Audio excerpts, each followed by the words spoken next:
nouveautés de lecture comme vous l'avez sans doute vu dans le titre de cette vidéo, et on va aussi parler aujourd'hui de contemporain mais aussi d'imaginaire puisque du coup j'ai un bon équilibre des deux. Et c'est parti. On commence avec Nous les filles de nulle part d'Amy Reed et Hawaii me pousse.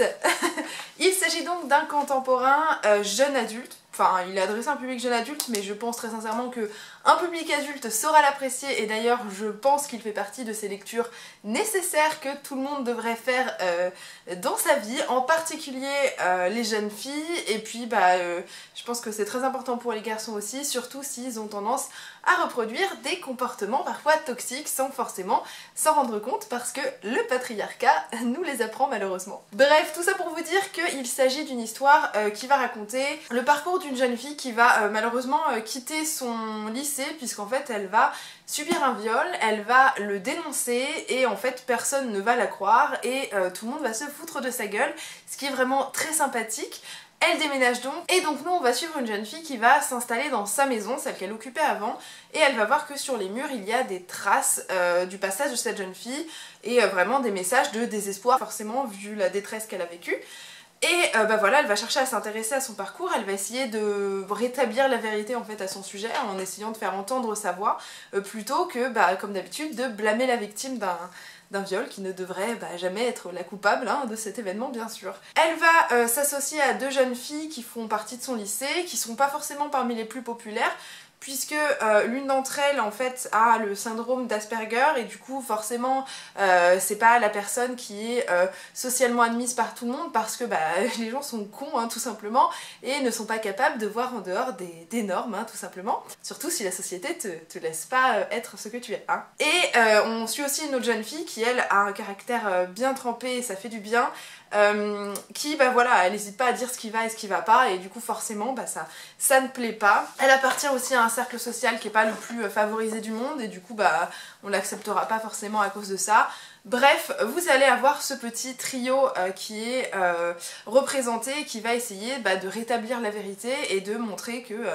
eh bien, le sexisme existe dans cette petite ville américaine, et puis pas que,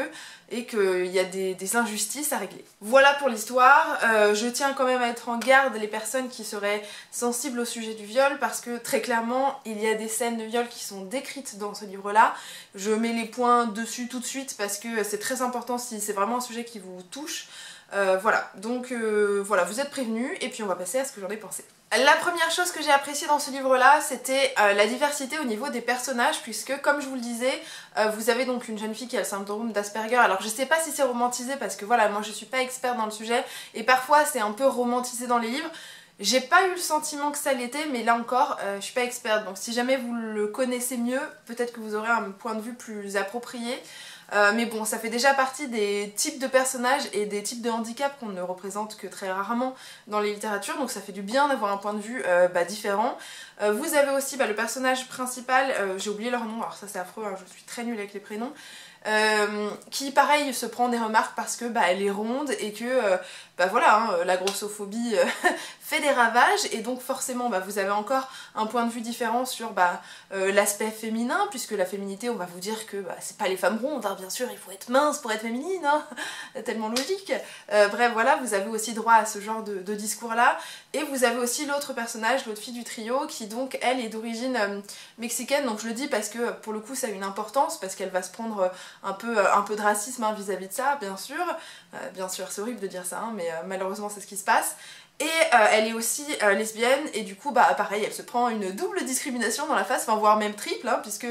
tu es homosexuel, racisé, et en plus tu es une femme, donc tu n'échappes jamais au sexisme, voilà. Bref, du coup j'ai apprécié le fait qu'on ait trois personnages vraiment différents et pourtant extrêmement réalistes, parce que c'est pas des gens qui n'existent pas dans la réalité. Et ce que j'ai aussi apprécié, c'est que même en dehors de ces personnages principaux là, vous avez vraiment une diversité au niveau des personnages secondaires. Là encore, on a quand même pas mal de profils et de parcours différents, et ça fait du bien de voir qu'une voix est donnée à tout le monde, parce que même si on a trois personnages principaux, on suit aussi parfois d'autres points de vue extérieurs, et ça nous permet vraiment de suivre d'autres visions, d'autres points de vue, et de se mettre vraiment à la place des gens, et d'essayer de comprendre, d'adopter un point de vue qu'on ne vivra pas forcément parce que on ne vit pas certaines discriminations. Et j'ai vraiment vraiment trouvé que ça apportait une grosse dose de réalisme à toute cette histoire, parce qu'on va aborder à la fois la grossophobie, le racisme, l'homophobie, bref, en plus du sexisme, et souvent malheureusement ça va ensemble, et quelque part ça fait du bien qu'on aborde tout ça ensemble. Ce que j'ai bien sûr apprécié, et vous vous en doutez, ce sera la thématique, puisque je le répéterai jamais assez, c'est hyper important de transmettre ce genre de message à un public jeune, parce que c'est lui qui grandit avec, c'est lui qui pourra peut-être essayer de faire grandir les mentalités plus tard, et plus on est au courant tôt, mieux on peut se préparer à la vie et à lutter contre les comportements toxiques. Donc bien évidemment que critiquer la culture du viol c'est important, que ça va forcément me plaire parce que c'est quelque chose de gravissime dans nos sociétés et c'est très important qu'on apprenne à lutter contre les mécanismes qui font la culture du viol et qu'on puisse dire non c'est pas acceptable et puis ça fait des dégâts énormes, d'autant plus que la plupart des situations qui sont présentées dans ce livre à travers tous les personnages c'est forcément quelques situations que vous aurez vécues dans votre vie, alors principalement en tant que femme hein, bien sûr, puisque voilà moi il y a énormément de situations où je me suis dit ouais j'ai déjà entendu ça, oui on m'a déjà fait cette remarque, oui j'ai déjà vécu ça et voilà, le phénomène d'identification est assez fort et suffisamment fort pour que vous puissiez vous dire oui c'est vraiment important, c'est vraiment un message qui me parle et il faut vraiment que je lutte contre ces choses-là. D'ailleurs le fait que le livre soit ancré aux États-Unis ne pose pas vraiment de problème parce que les situations malheureusement sont universelles et voilà on les vivra aussi bien aux États-Unis qu'en France. Au-delà de la thématique, mais ça restera un petit peu dans le même sujet, ce sera le message qui est transmis dans ce livre puisqu'on vous parle beaucoup d'une question de solidarité, de sororité, de se soutenir en fait entre femmes par rapport aux inégalités qu'on va vivre, par rapport aux injustices qu'on vit, par rapport au sexisme qu'on vit. Et de se soutenir, de se dire que non, il faut lutter ensemble parce que évidemment ensemble on est plus fortes que seules contre toutes et ça fait du bien de voir un livre où pour le coup les femmes sont solidaires parce que j'ai tellement l'habitude de lire des livres où les femmes se tirent dans les pattes, dans la réalité ça existe aussi mais c'est tellement souvent qu'on a la gentille héroïne et puis la grande méchante qui a intégré tout le patriarcat et qui va lutter contre. Là on a beaucoup de femmes qui vont réaliser ce qui va pas, décider avec leurs différents points de vue, leurs différents passés, leurs différents vécus, de lutter contre ce qu'elles n'acceptent pas, ce qu'elles n'acceptent plus. Et voilà, et on ressort avec ce livre avec une envie de se battre, une envie de faire changer les choses et quelque chose au final de très positif. Alors évidemment ce sera pas toujours comme ça dans la vie parce que voilà, les mentalités doivent encore beaucoup changer, mais ça fait du bien de voir un livre qui vous donne cette petite dose d'espoir et qui va vous donner envie de vous engager et de vous dire moi aussi j'ai le pouvoir de faire changer les choses et ça c'est très important je trouve. Je vous le recommande mais 1000 fois, il est très important, il se bouffe en une journée, hein, clairement moi ça a été mon cas et je l'aime, voilà. J'ai ensuite lu This Is Where It Ends de Marieke Nijkamp qui est un contemporain, là encore américain, qui se passe aux États-Unis. Voilà. Dans cette histoire, vous allez suivre une prise d'otage dans un lycée américain, puisqu'en fait, c'est même pas vraiment une prise d'otage, hein, c'est un gros terroriste qui a décidé d'aller tuer des gens. Hein. Puisque voilà, un matin de rentrée en fait dans le lycée américain, le proviseur va réunir tout le monde dans l'amphithéâtre, toutes les classes, pour faire son discours de rentrée. Et malheureusement, quelqu'un aura scellé les sorties et va arriver avec une arme et vous commencez à tirer sur tout le monde, hein, voilà, comme malheureusement ça se passe assez souvent aux États-Unis. Et puis voilà, vous allez suivre l'histoire des personnes qui sont piégées dans cet amphithéâtre, l'histoire de celles qui sont autour aussi, voilà, des personnes qui suivent en fait l'événement et donc vous le suivez pendant toute sa durée, hein, puisque d'ailleurs le livre a été traduit sous 54 minutes parce que l'histoire dure 54 minutes. Autant vous dire que ça n'a pas été un coup de cœur, je m'attendais un peu à autre chose et j'ai été assez déçue. Alors pour les choses qui sont plutôt pas mal, c'est que l'histoire est assez fluide et assez immersive. C'est très facile de rentrer dedans, c'est très facile de se représenter ce qui se passe, ça se lit très vite, il fait je crois un petit peu moins de 300 pages mais franchement c'est écrit tellement gros et en plus vous avez souvent voilà, des espèces de tweets hein, par exemple pour vous montrer ce qui se passe. Donc voilà, ça se lit très facilement. C'est plutôt bien rythmé même si personnellement j'ai trouvé que sur la fin ça devenait quand même assez long et que j'en avais un petit peu marre. Voilà, et si vous voulez lire en anglais, ça reste un niveau assez moyen, intermédiaire, gros max, mais vraiment c'est... ça va. Mais, comme je vous le disais, c'est pas un livre que j'ai adoré, tout simplement parce que je me suis sentie un petit peu flouée au moment de lire ce livre, parce qu'en fait, moi, je m'attendais à ce qu'on critique la libre circulation des armes aux États-Unis, puisque on le sait, on l'a vu récemment et on l'a vu bien avant aussi, des adolescents peuvent acheter des armes et commettre des massacres dans des lycées, et des gens adultes aussi peuvent faire exactement la même chose ailleurs et ce droit n'est pas remis en question parce que bah voilà, déjà Trump au pouvoir, hein, on savait que ça allait pas changer grand chose, les lobbies de la NRA c'est pareil, enfin c'est un truc de malade aux États-Unis. Je m'attendais à ce qu'on critique quand même la libre circulation des armes et les dégâts que ça fait bah, partout dans les États-Unis et malheureusement aussi ailleurs, mais voilà, et en fait c'est pas du tout ce qu'on a dans cette histoire puisque on va carrément aborder d'autres thématiques. On va vous parler principalement alors des victimes, et c'est important de parler des victimes et des traumatismes qu'elles vont vivre, mais là c'est même pas vraiment ça qui est abordé, c'est plus bah, déjà le passé du tueur, puisque bah, évidemment on va apprendre à savoir qui il est, pourquoi il agit comme ça et ainsi de suite, et aussi de plusieurs victimes. Donc les sujets sont pas moins intéressants, mais c'est pas ce que je m'attendais à trouver dans ce livre-là, et je pense qu'il aurait pu traiter de ces sujets-là, parce que c'est très important et malheureusement il est passé complètement à côté. Alors on va vous parler déjà d'homophobie puisque en fait vous avez deux des personnages principaux, enfin principales du coup puisque ce sont des filles qui sont en couple et qui vont vivre une part d'homophobie. On vous parlera aussi du conservatisme américain, de cette vision assez rétrograde du monde aussi puisque bah voilà c'est à l'origine malheureusement du massacre qui va se passer. Donc voilà, les sujets sont pas moins intéressants, mais même là encore, je trouve que les sujets sont pas assez creusés. Voilà, on va vous parler d'homophobie et ainsi de suite, mais pour moi c'est survolé. Donc en fait j'ai l'impression que ce livre survolait un tas de sujets avec une histoire pseudo-intense, même si des fois je me suis dit c'est presque une insulte à ce que des gens ont pu vivre en fait. Enfin, j'ai l'impression que c'était très romantisé et ça m'a assez dérangée. Voilà,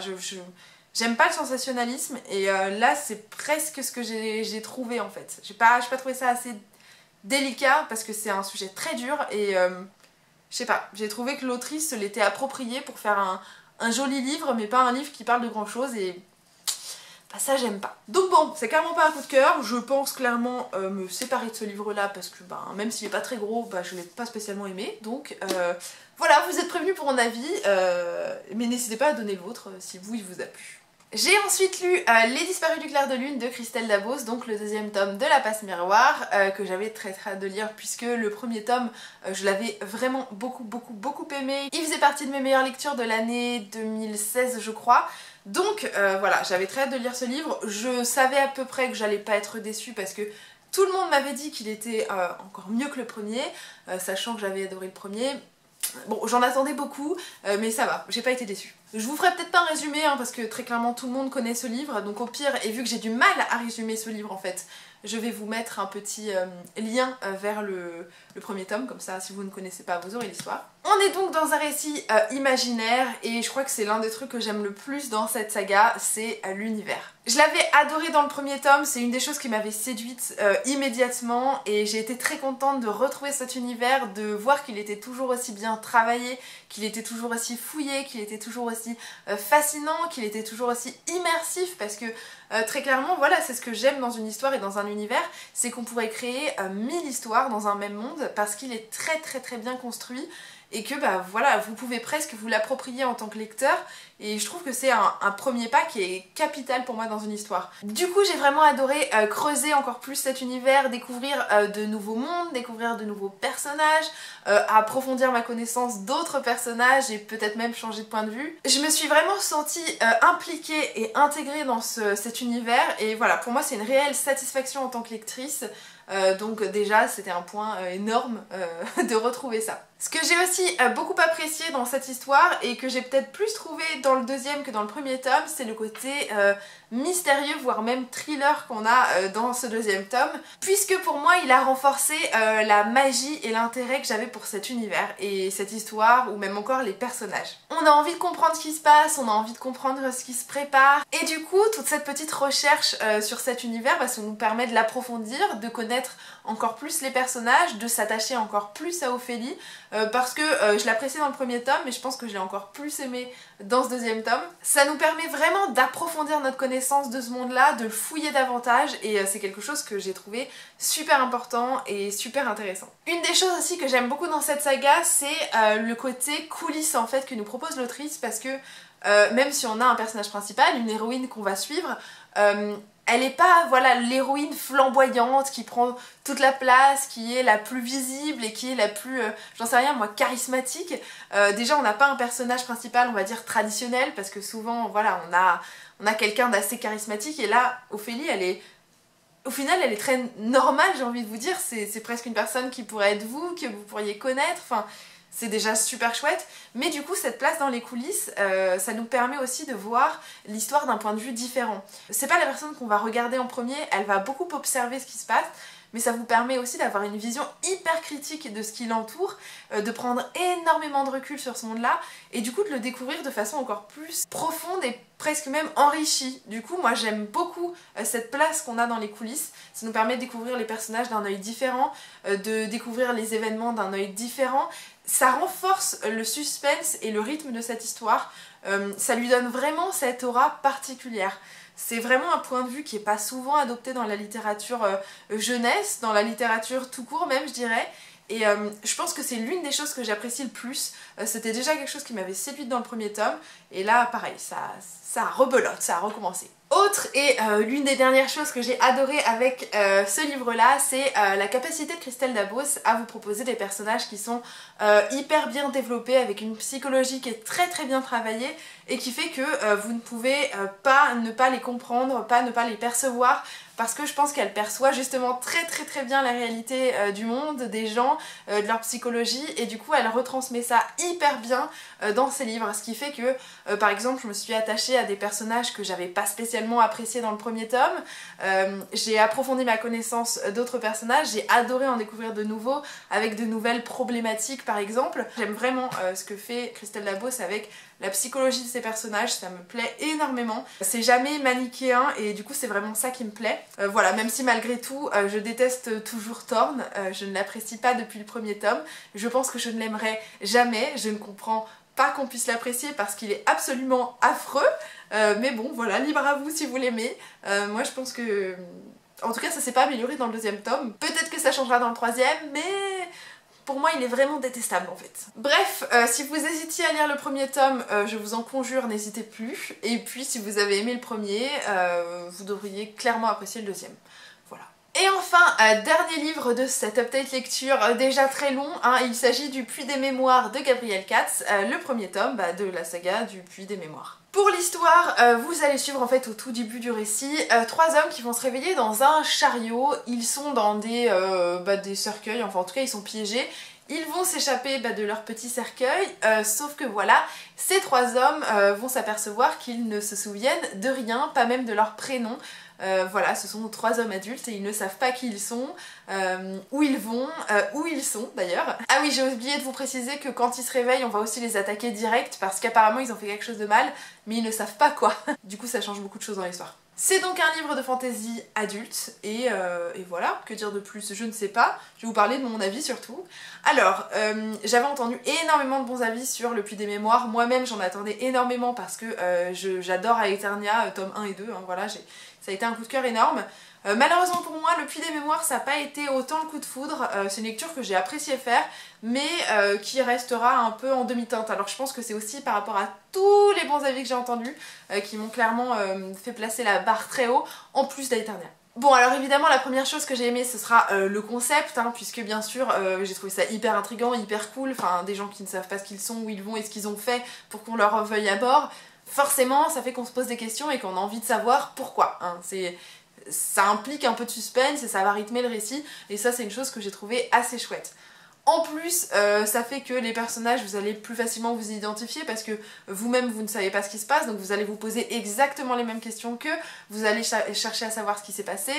voilà, on s'y identifie très facilement, et ça, je pense que c'est un très bon point de l'histoire, et c'est ce qui fait que ça marche plutôt bien. Ce que j'ai aussi pas mal apprécié dans cette histoire, ce sera l'ambiance, puisque déjà, ça découle totalement du concept, hein, évidemment, des gens qui sont poursuivis pour un crime qu'ils ne connaissent pas, ou en tout cas une raison qu'ils ne connaissent pas. Bon, déjà, ça crée une ambiance particulière, mais ce que j'aime aussi beaucoup, c'est que Gabriel Katz, en tout cas il l'avait fait dans Aeternia, il propose de temps en temps des petits points de vue un peu extérieurs avec le point de vue de personnages différents qui vont vous raconter ce qui se passe à leur niveau. Alors ce sera pas le truc le plus important dans l'histoire, mais ça renforce l'ambiance d'un récit, ça enrichit l'univers, et ça c'est quelque chose que j'aimerais toujours donc, dans n'importe quel type de récit. Mais donc ici ça m'a plu, et ça vous permet aussi de découvrir des points de vue assez sombres parfois, avec des personnages qui vont vous permettre de découvrir pourquoi ces personnes sont pourchassées, mais bon, vous allez avoir pas seulement le point de vue des héros ou des personnages principaux, mais une vision vraiment plus globale. Et moi c'est ce que j'ai beaucoup aimé, et c'est ce qui renforce vraiment cette ambiance de suspense, de tension, de mystère aussi. J'ai aussi pas mal aimé les personnages principaux quand même, parce que ça reste des personnages hyper, je dirais pas abordables, mais ça pourrait pas être vous et moi non plus, mais je sais pas, ils ont des réflexions que vous pourriez vous faire. Il y a aussi un peu d'humour aussi dans ce récit-là, ce qui fait que ça permet de détendre l'atmosphère, c'est pas seulement un récit de suspense et d'éventuelles actions. Après, si j'avais un petit reproche à faire, ce serait éventuellement les lenteurs pour moi dans ce récit-là, parce que j'ai trouvé que vraiment au milieu de l'histoire, il y avait un moment où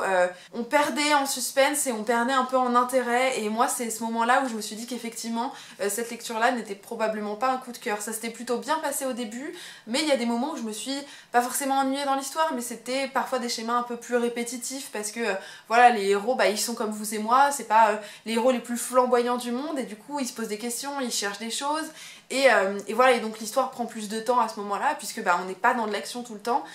Et je pense que ça m'a un peu manqué en fait.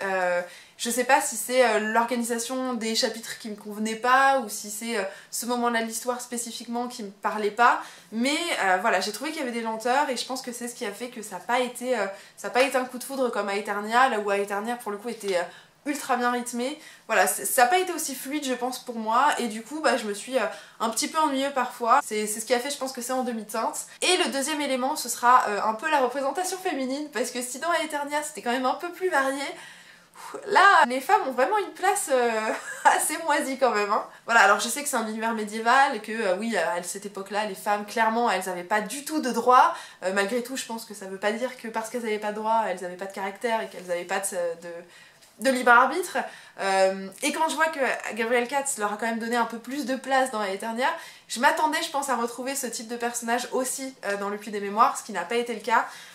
Donc bon, alors je lui fais pas le reproche, hein, je sais très bien que Gabriel Katz n'est pas misogyne, hein, par exemple, je le sais, mais voilà, enfin je pense que ça m'a un petit peu saoulée parfois de voir soit des filles qui étaient complètement cons, soit complètement folles, ou complètement dépendantes, voilà, hein. J'aurais aimé des femmes un petit peu plus libres, un petit peu plus fortes que ça, mais bon. Voilà, c'était un petit bémol, mais bon quand même parfois ça me chatouillait un peu, hein. Donc voilà, j'aurais quand même passé une bonne lecture, je suis quand même curieuse de lire la suite, même si je suis un peu déçue de ne pas l'avoir appréciée autant que je l'aurais voulu, hein. Ça arrive avec des livres, et malheureusement bah, ça me l'a fait avec Le Puits des Mémoires. Et ce sera tout pour cette update lecture. J'espère que les lectures que j'aurai faites vous auront intéressé. N'hésitez pas à me dire si vous avez lu ces livres, s'ils vous ont plu. En attendant, bah écoutez, je vous dis à très bientôt et je vous fais d'énormes bisous. Salut!